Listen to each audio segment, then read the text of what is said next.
The Imperium of Man survives not just by armies, but by unleashing its most secret and terrifying weapon, the Officio Assassinorum. Every Imperial assassin, explored in this video, was once a child, broken and remade into the ultimate tool of fear, hunted and feared even by the highest lords of Terra. These killers topple warlords, destroy heretics, and silence traitors, sparking terror with a single whisper of their name. Their missions have changed the fate of worlds, but their origins hide a darker truth. What compels an empire to raise such creatures from the shadows, and who dares hold their leash? The answer begins with the birth of the Assassinorum itself. Warhammer 40,000 isn't just a galaxy of war, it's a meat grinder of threats on every front. Chaos cults summon demons in hive cities, orc war bosses rally green-skinned hordes from one end of the segmentum to the other, and Tyranid hive fleets swallow entire star systems for breakfast. The Necrons wake up, ancient and angry, while the Eldar play their own games with fate. And Genestealer cults rot worlds from the inside out. Even within the Imperium, heresy spreads like wildfire, and planetary governors sometimes decide they'd rather be kings than servants. In this place, armies die by the millions and fleets vanish into the warp, but some enemies can't be fought in the open. Some threats wear the face of an ally, or hide behind a wall of bureaucracy, or whisper poison into the ears of those in power. When a single traitor can bring down a fortress world, or one Psyker can doom a city, the usual tools, bolt gun, chainsword, orbital bombardment, just aren't enough. The Imperium survives because it's willing to do what nobody else will. When all else fails, it sends in the shadows. Assassins don't fight wars, they end them before they start. Their missions have stopped rebellions, cold, silenced rogue Psykers before they could tear open reality, and toppled warlords whose armies would have drowned entire sectors in blood. The Officio Assassinorum exists because, in a galaxy this dangerous, sometimes the only way to keep the Imperium alive is to kill hope in the dark, one target at a time. The Officio Assassinorum wasn't always a single unified force. Back in the days of the Unification Wars on Terra, the Emperor's cause attracted all kinds of killers, snipers, poisoners, shape-changers, each working alone or in secretive cults. That chaos didn't last. Malcador the Sigillite, the Emperor's right hand, and the ultimate bureaucratic nightmare, saw a problem. Too many freelance murderers, not enough control. So he did what any good administrator would do. He scooped up the best of these death cults and hammered them into line. 6 major temples were born, each one obsessed with a different flavor of sanctioned murder. This was not a gentle process. Orphans, often snatched from war zones or plucked off the streets, became the raw material. They were broken down, rebuilt, and shoved through brutal initiation rites.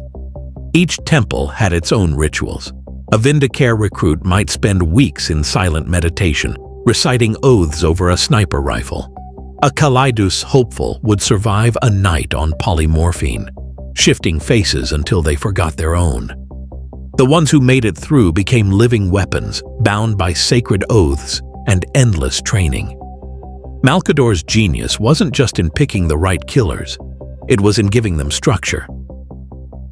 He set up the central headquarters on Terra, split the temples into separate fortresses, and made sure every assassin owed loyalty to the Golden Throne above all. Their masks, weapons, and even the words they spoke during initiation were chosen to erase the old self and forge something new, something the Imperium could point at its worst enemies.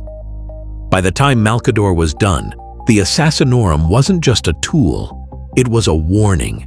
Loyalty is mandatory, and failure is fatal. First up, Vindicare. If you want to know what fear looks like for an enemy commander, just picture a single masked figure, silent as a shadow, rifle in hand, waiting for days, sometimes weeks, without moving. Vindicare assassins are the galaxy's ultimate snipers. Their whole creed is built on one idea, one shot, one kill. Doesn't matter if the target is an orc war boss, a chaos cult leader, or a rogue Imperial governor hiding behind a kilometer of armored glass. If the High Lords want them gone, a Vindicare gets the call. Their weapon of choice is the Exodus rifle, a masterpiece of Imperial overkill. This thing fires rounds that can punch through tank armor, psychic shields, or even the weird gene walls some Xenos use for bodyguards. There's a round for every problem. Hellfire rounds for targets that need to be liquefied from the inside, shield breakers to ignore force fields, turbo penetrators for when you just want to ruin someone's whole day. Each bullet is blessed, inscribed, and loaded by the assassin themselves. Rituals matter when your job is to erase someone from history with a single trigger pull. Training for a Vindicare is basically a lifetime of silence. Recruits meditate with their rifles, recite kill oaths until the words are all they have left, and practice shots that would make a space marine jealous. They're taught to stop their own hearts to slow their breathing, to wait in a single spot until the perfect moment comes. There's a story about the Grimps Naga hit. One Vindicare waited 9 days in a ventilation shaft, never eating, barely blinking, just to put a single round through a warlord's third eye. Mission logs say the target never even saw it coming. That's the point. When a Vindicare fires, wars end before anyone knows they've begun. No speeches, no chaos, just a silent trigger and a toppled regime. All right, let's talk about the Shapeshifters next. Now, Callidus. If you ever wanted to know what paranoia looks like in the Imperium, just imagine a Callidus assassin loose in your palace. These are the Shapeshifters, the ones who can be anyone, anywhere, anytime. Their secret? Polymorphine. It's not just a drug, it's a ticket to total bodily transformation.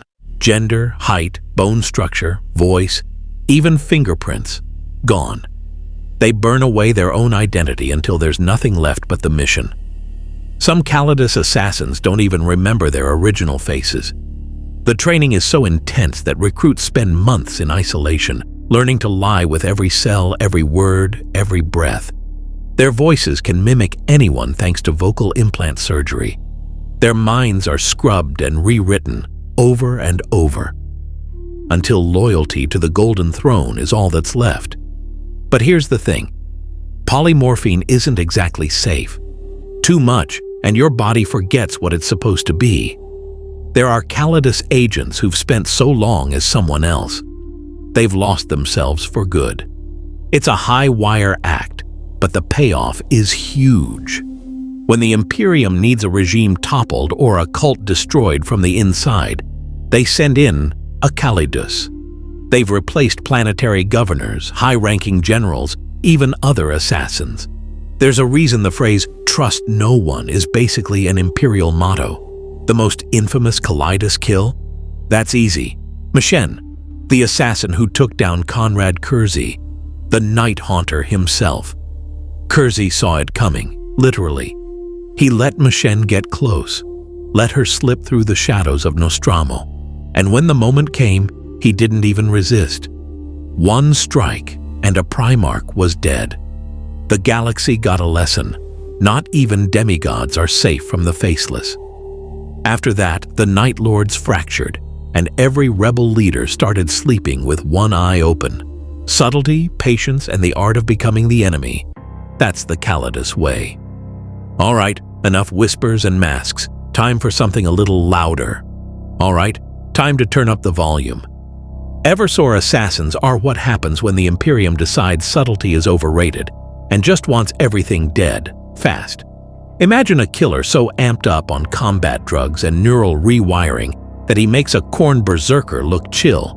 These guys get pumped full of stimulants, rage serums, and enough combat chems to make a Space Marine's apothecary sweat.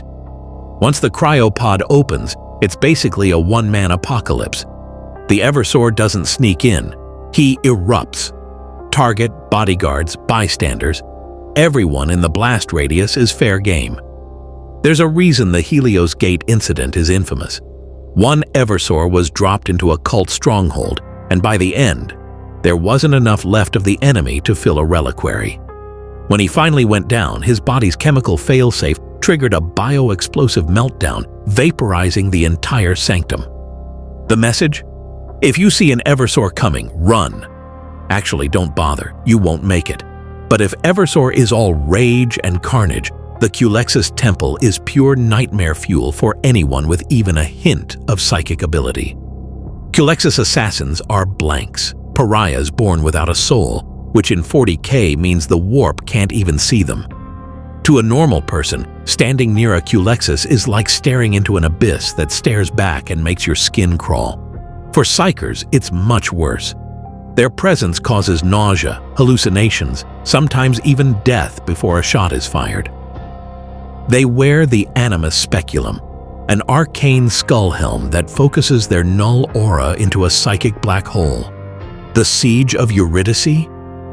A single Culexus walked through a heretic sorcerer's defenses like they were tissue paper, reducing a psychic blockade to whimpering silence.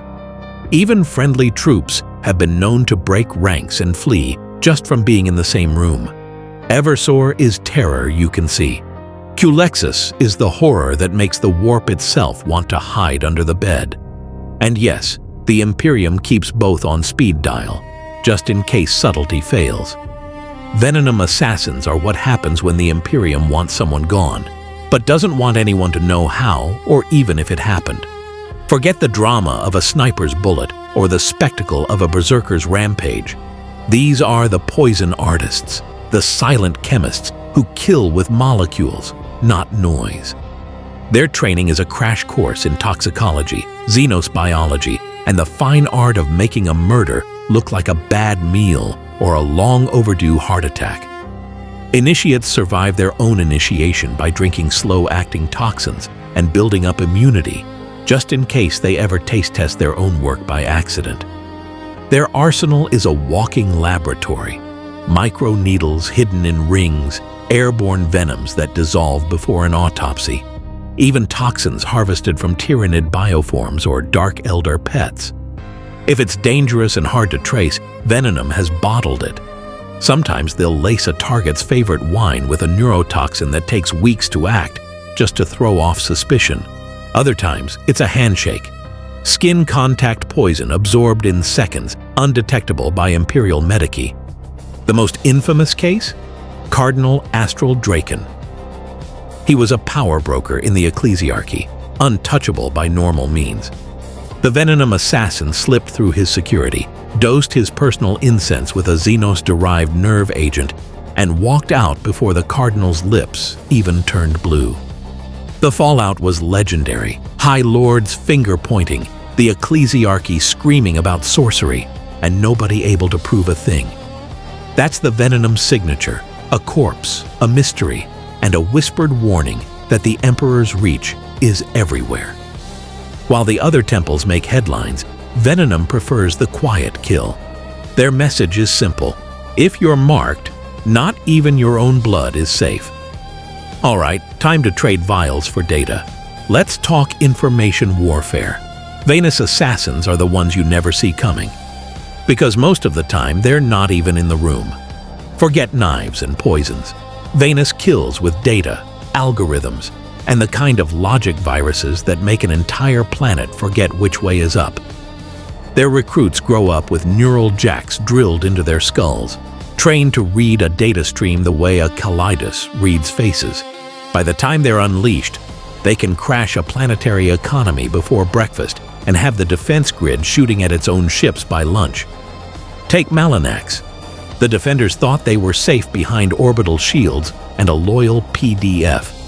Then the Venus agent, working from a cogitator cell deep in the underhive, started pulling strings. First, the stock exchange collapsed. Next, the military communications glitched, orders got scrambled, and the governor's own guards mutinied. By noon, the planet surrendered without a single assassin ever setting foot in the palace. That's Venus for you, death by spreadsheet. But sometimes, the Officio Assassinorum gets weird even for 40k. Enter the Maerorus Clade, experimental, obscure, and officially swept under the rug. These guys tried splicing Xenos genes into human stock, aiming for the perfect hybrid killer. It went about as well as you'd expect. The Arctis incident? One of their prototypes escaped containment, tore through 3 levels of the facility, and vanished into the wilds. The Ordo Hereticus shut the project down, but rumor says a few hybrids are still out there, hunting in the dark. If Vanus is the ghost in the machine, Maerorus is the thing you pray never crawls out of the vents. Either way, not every kill needs a gun. Sometimes, all it takes is a logic bomb or a monster nobody's supposed to remember. Deploying an Imperial assassin isn't like calling in an airstrike or firing up an exterminatus. It's a political earthquake. By law, every single High Lord of Terra has to agree, unanimously, before a kill warrant gets stamped. That's not a polite suggestion, it's hardwired into the Senatorum's rules. One dissenting vote and the target lives, even if it's a heretic with a chaos cult in their basement. The kill warrant itself is a sealed order, locked in the vaults of Terra and the Assassinorum. Only the target, the justification, and the assigned temple are ever recorded. Everything else? Buried deeper than a Culexus's birth certificate. Even after the vote, the leash doesn't come off. The Ordo Sicarus, think of them as the Emperor's internal affairs, watches everything. They audit every mission, question every Grand Master, and have the authority to drag an assassin or even a High Lord into a cell if the rules get bent. Their agents are legal adepts, codebreakers, and black-level inquisitors with the power to shut down a temple if things go sideways. If a kill warrant gets abused for political revenge or an assassin goes rogue, Ordo Sicarus steps in. No one, not even the Grand Master, is above their scrutiny. All this bureaucracy isn't just for show. The Imperium remembers the Assassin Wars, when rival Grand Masters turned their killers on each other and nearly burned Terra itself. Ever since, the chain of command has been locked down tighter than a Black Templar's faith. The message is clear. Assassins are weapons, not politicians. If you want someone erased, you'd better be ready to answer for it, because the Emperor's shadow is always watching. The Officio Assassinorum has operated under the direct control of the High Lords of Terra since M31, with every deployment requiring unanimous authorization.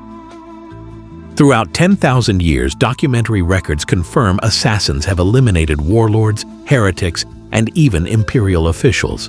Each mission chosen only when no other option remained. From the Vindicare's one-shot precision to the Culexus's psychic nullification, each temple's methods are documented in Imperial archives and battlefield reports. Yet many files remain sealed, including the true extent of Maerorus experiments and the full tally of Venus information kills. What is known is clear. The Assassinorum has shaped the Imperium's fate from the shadows, its presence a constant check on both internal and external threats. In a galaxy where trust is rare, the threat of the assassin ensures loyalty and fear remain tools of survival.